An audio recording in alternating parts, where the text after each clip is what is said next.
রায় মৃত্যুদণ্ড, শেখ হাসিনার মৃত্যুদণ্ড, আসাদুজ্জামান খান কামালের মৃত্যুদণ্ড, আরেকজনের আরেকটু কম সাজা 5 বছরের আইজিপি। আপনি যদি একটু বলতেন।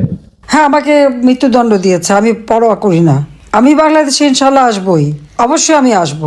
আর তাদের মৃত্যুদণ্ড, তাদের ফাঁসির দড়ি কত শক্ত বা কত বুলেট আছে সেটা নিশ্চয়ই যাচাই করব। নিজের প্রতিষ্ঠিত আদালত মানে সেই আন্তর্জাতিক অপরাধ ট্রাইব্যুনাল এর রায়েই মৃত্যুদণ্ড পেয়েছেন সাবেক প্রধানমন্ত্রী শেখ হাসিনা। জুলাই গণ অভ্যুত্থানের সময় সংগঠিত মানবতা বিরোধী অপরাধের মামলায় পেয়েছেন সর্বোচ্চ সাজা। তবে এই মুহূর্তে ভারতে থাকার কারণে তাকে এর মুখোমুখি হতে হচ্ছে না। শেখ হাসিনাকে ফেরানোর ক্ষেত্রে অন্তর্বর্তীকালীন সরকার কি উদ্যোগ নিচ্ছে এবং এই মৃত্যুদণ্ড, এই রায়, এর রাজনৈতিক কনসিকুয়েন্স নিয়ে আমরা কথা বলার জন্য আজ আমাদের সঙ্গে পেয়েছি সাবেক প্রধানমন্ত্রী শেখ হাসিনা। আপনি আমাদের ধন্যবাদ এবং কৃতজ্ঞতা এবং শুভেচ্ছা জানবেন। আমাদের সাথে আরো থাকছে জামায়াতে ইসলামের আমির ডক্টর শফিকুর রহমান। আপনি আমাদের ধন্যবাদ এবং কৃতজ্ঞতা এবং শুভেচ্ছা জানবেন। আপনার কাছে জানতে চাইবো যে আমরা দেখেছি যে রায় মৃত্যুদণ্ড, শেখ হাসিনার মৃত্যুদণ্ড, আসাদুজ্জামান খান কামালের মৃত্যুদণ্ড, আরেকজনের আরেকটু কম সাজা 5 বছরের আইজিপি। আপনি যদি একটু বলতেন। হ্যাঁ, আমাকে মৃত্যুদণ্ড দিয়েছে, আমি পরোয়া করি না। আমি বাংলাদেশে ইনশাল্লাহ আসবই, অবশ্যই আমি আসব। আর তাদের মৃত্যুদণ্ড, তাদের ফাঁসির দড়ি কত শক্ত বা কত বুলেট আছে সেটা নিশ্চয়ই যাচাই করব। ঘটনাচক্রে আমাকে দেশ ছেড়ে আসতে হয়েছে, সেটা আমি জানতাম না যে আমি দেশ ছেড়ে আসতে। আমি জানি আমি টুঙ্গিপাড়া যাচ্ছি। যাই হোক, এটা হয়তো আল্লাহর ইচ্ছা ছিল কোনো না কোনোভাবে। যে এত কষ্ট যাদের জন্য করলাম তারাই চাইলো না যে আমি থাকি, তো কাদের জন্য করলাম। আমি জানি আমাকে মৃত্যুদণ্ড দেওয়া হয়েছে। আমাদের নেতা কর্মী অনেকের খুব মন খারাপ। আমি একটা কথা বলবো যে মন খারাপ করার কিছু নেই, রাজনীতিতে এরকম সময় আসে। আর ওরা কারা যে মৃত্যুদণ্ড দেয়, ওরা তো অবৈধভাবে ক্ষমতা দখলকারী। একটা কথা মনে রাখতে হবে, যেটা বাস্তব, সেটা হলো যারা অবৈধভাবে সন্ত্রাসী, জঙ্গি এবং খুনি এদেরকে সঙ্গে নিয়ে যারা ক্ষমতা দখল করে, অর্থাৎ সন্ত্রাসের উপর নির্ভরশীল হয়ে যারা ক্ষমতা দখল করে, এরা কিন্তু সবসময় নিজেরাই ভীত থাকে। কিন্তু তারা অন্যকে ভয় দিয়ে, মানে বলতে গেলে ভয়ের রাজত্ব কায়েম করে, একটা ভীত সন্ত্রস্ত অবস্থা সৃষ্টি করে তারা তাদের ক্ষমতাকে ধরে রাখার চেষ্টা করে। কারণ তারা মনে করে তাদের যেহেতু জনসমর্থন নাই, একটা চক্রান্তের মধ্য দিয়ে আসে, ষড়যন্ত্র করে আসে, অবৈধ অর্থ মিলিয়ে আসে, সে কারণেই এরা একটা ভীতিকর পরিস্থিতির সৃষ্টি করে। কারণ এদের মনের ভিতরে ভয় থাকে, দুর্বলতা থাকে, সেই জন্য বাইরে সেটা ওইভাবেই প্রকাশ করে যে তারা সকলের উপর একটা মানে ভয় ভীতি দিয়ে তারপর তারা ক্ষমতাকে মনে করে যে এটাই টিকে থাকার একমাত্র উপায়। আর ক্ষমতার মসনদ টিকিয়ে রাখার জন্য তারা এই অবস্থাটা সৃষ্টি করে।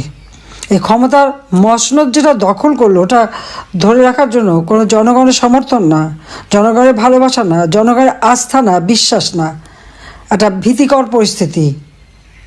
আর এই ভয় ভীতিটা যতদিন পর্যন্ত সকলে না কাটিয়ে উঠতে পারবে ততদিন এইরকম মর্মে মরে থাকতে হবে। হ্যাঁ, আমাকে মৃত্যুদণ্ড দিয়েছে, আমি পরোয়া করি না। আমি বাংলাদেশে ইনশাল্লাহ আসবই, অবশ্যই আমি আসব। আর তাদের মৃত্যুদণ্ড, তাদের ফাঁসির দড়ি কত শক্ত বা কত বুলেট আছে সেটা নিশ্চয়ই যাচাই করব। ঘটনাচক্রে আমাকে দেশ ছেড়ে আসতে হয়েছে, সেটা আমি জানতাম না যে আমি দেশ ছেড়ে আসতে। আমি জানি আমি টুঙ্গিপাড়া যাচ্ছি। যাই হোক, এটা হয়তো আল্লাহর ইচ্ছা ছিল কোনো না কোনোভাবে। কারণ আমি একটা জিনিস আমি সবসময় দেখি, বাংলাদেশে আমি যখন ফিরে আসি অনেকেই খুব শঙ্কিত ছিল যে দেশে আমার মা, বাবা, ভাই, ছোট্ট রাসেলকে পর্যন্ত ছাড়ে নাই, তাকেও হত্যা করেছে। সেই দেশে আমি ফিরে আসব, সেখানে যুদ্ধাপরাধীরা, আমার বাবার হত্যাকারীরা ইন্ডেমনিটি দেওয়া হয়েছে, তারা এখন দেশে বিদেশে চাকরি, তারা খুব রমরমা অবস্থায় থাকে।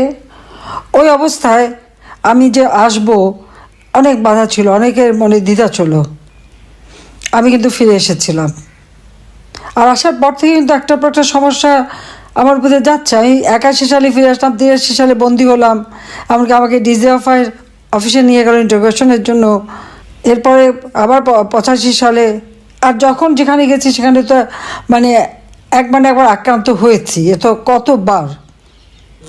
কিন্তু হ্যাঁ, আমি বেঁচে গেছি। আমি বারবার বেঁচে গেছি, জানি না এখানে আমি বলবো আল্লাহ রাব্বুল আলামিন আমাকে বাঁচিয়ে রেখেছেন, কারণ আমার হাতেই আমার বাবা মা ভাই তাদের হত্যাকারীদের বিচার হবে, আমার হাতেই এই যুদ্ধ অপরাধীদের বিচার হবে, আমার হাতেই বাংলাদেশ দারিদ্র্যমুক্ত হবে, উন্নত হবে, সমৃদ্ধশালী হবে। চিফ প্রসিকিউটর যে কথাগুলি বলল, আমি আগুন দিয়েছি, আমি মেট্রো রেল বিটিভি সব ভবন নাকি আমি আগুন দিয়েছি, অথচ তাদের লোকরা নিজেরা যেখানে স্বীকার করছে, অপরাধীরা নিজেরাই স্বীকার করছে, আর অপরাধী বলেই তো ইউনূস তাদেরকে দায় মুক্তি দিল। কিন্তু মামলা আমাদের আওয়ামী লীগের সকল নেতাকর্মীর বিরুদ্ধে, বলে দিল 1400 লোক হত্যা হয়েছে। তা আওয়ামী লীগের তো আমার মনে হয় প্রায় 8-10 হাজার লোক, আমরা তাদের কোনো খবরই জানি না, কত মানুষকে মেরে গুম করে ফেলেছে। 1 মাসের মধ্যে প্রায় 300-400 হত্যাকাণ্ড ঘটেছে। এই হত্যাকাণ্ড কারা ঘটাচ্ছে? এটা তো ইউনূসের পেটোয়া বাহিনী, তারাই তো এই হত্যাকাণ্ড ঘটাচ্ছে একের পর এক।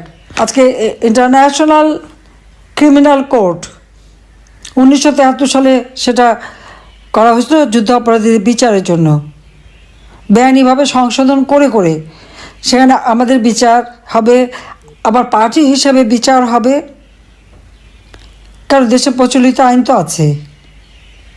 তবে হ্যাঁ, একটা যে ইউনূস ম্যাজিক দেখালো যে মাত্র 20 দিনের হিয়ারিংয়ের পরই দেখা গেল জজ সাহেব 450 পাতার জাজমেন্ট লিখে ফেলে দিল। চমৎকার দেখালো আর কি সব কিছুতেই। আজকে যা সকলের কাছে প্রশ্নবিদ্ধ, অর্থাৎ অবৈধ সরকারের সকল সিদ্ধান্তই অবৈধ। আমি সমস্ত আহত পরিবারকে চিকিৎসা দিয়ে, আহত যারা ছিল সকলকে চিকিৎসা আমি দিয়েছি, কিন্তু 5 তারিখে আমি আসার পর তারা কি পরবর্তীতে চিকিৎসা পেয়েছে? পায়নি। 34 জনের মতো সেই সময় শহীদ হয়েছিল, আমি তাদেরকে গণভবনে ডেকে নিয়ে আসে তাদের সান্ত্বনা দিয়েছি। আমি জুডিশিয়াল ইনকোয়ারি কমিশন গঠন করে দিয়েছি তদন্ত করবার জন্য। ইউনূস যদি হত্যাকাণ্ডগুলি না ঘটিয়ে থাকে তাহলে এই তদন্ত কেন বন্ধ করলো সে? জুডিশিয়াল ইনকোয়ারি কমিটিকে তদন্ত করতে দিল না। এমনকি ব্রিগেডিয়ার সাখাওয়াত সাহেব স্বরাষ্ট্র মন্ত্রণালয়ের দায়িত্বে যখন বললেন যে সিভিলিয়ানদের কাছে অস্ত্র চলে গেছে, 7.62 বুলেট কোথা থেকে আসলো, এটা আমাদের ভালোভাবে তদন্ত করে বের করতে হবে, এটা শুনেই ইউনূস ঘাবড়ে গেল, অমনি তাকে সরিয়ে দিল। তার কারণ কি? এই অবৈধ অস্ত্র ইউনূসেরই সাপ্লাই, সেই ব্যবহার করেছে, সেই হত্যা করেছে। এই হত্যার জন্য দায়ী ডক্টর মোহাম্মদ ইউনূস এবং তার ওই এখন যারা এনসিপি হয়েছে, সেই সাথে জামাত, বিএনপি, শিবির, তারা।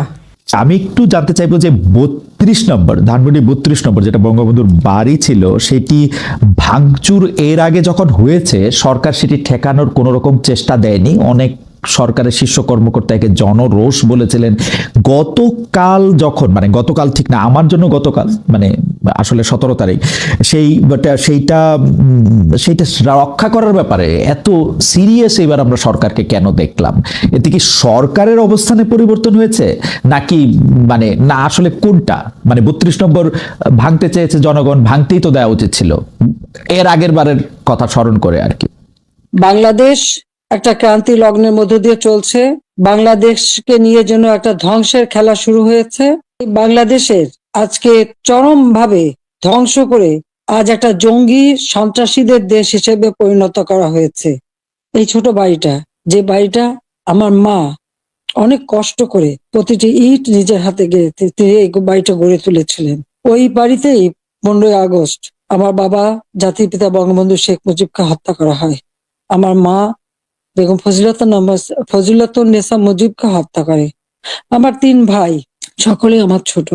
মুক্তিযোদ্ধা ক্যাপ্টেন শেখ কামাল, মুক্তিযোদ্ধা লেফটেন্যান্ট শেখ জামাল এবং ছোট রাসেল, যার বয়স ছিল মাত্র 10 বছর, তাদেরকে কেউ নির্মম ভাবে হত্যা করে। কামাল জামালের নবপরিণীতা বধূ সুলতানা এবং রোজি জামালকে হত্যা করে। আমার একমাত্র চাচা শেখ আবু নাসের, তিনিও মুক্তিযোদ্ধা, পঙ্গু ছিলেন, ঘাতকের নির্মম বুলেটের আঘাতে তিনিও জীবন হারান। যে স্মৃতিটুকু নিয়ে 2 বোন বেঁচে ছিলাম, আজকে সেই স্মৃতিটুকু ভেঙে ফেলা হচ্ছে। এর আগে আগুন দিয়ে পুড়িয়েছে, আজকে তা ভেঙে ফেলা হচ্ছে। হ্যাঁ, একটা দালান ভেঙে ফেলতে পারে, ইতিহাস মুছতে পারবে না। একবার ভাঙলে আবার আমরা গড়তে পারবো। এই বাংলাদেশ আবার মাথা তুলে দাঁড়াবে, বাংলাদেশের মানুষ আবার বিশ্ব দরবারে মাথা উঁচু করে দাঁড়াবে। আল্লাহ যখন বাঁচিয়ে রেখেছেন, তো নিশ্চয়ই আমার কিছু কাজ বাকি আছে, সেটুকু করার জন্য আল্লাহ বাঁচিয়ে রেখেছেন। নইলে বারবার কেন মৃত্যুর হাত থেকে বেঁচে আসবো?